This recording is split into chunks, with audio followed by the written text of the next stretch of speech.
The order of 11 March 2025 stated that the Deputy Town Planner has to conduct a site inspection of a property at Anjuna and give a report, and after receiving the report the Panchayat has to take action as per the law within period of 1 month.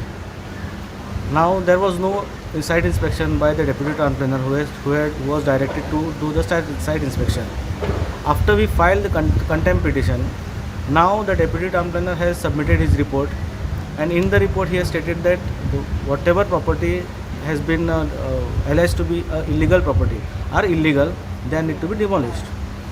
The Honorable Judge has raised a concern with respect to the TCP department that why such orders are not implemented, because there was a specific direction to inspect the site and give the report.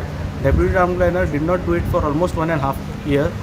So the observation is that the Deputy Town Planner has to file an affidavit why he did not do the site inspection and why he did not give the report for so long, that is almost 1.5 years.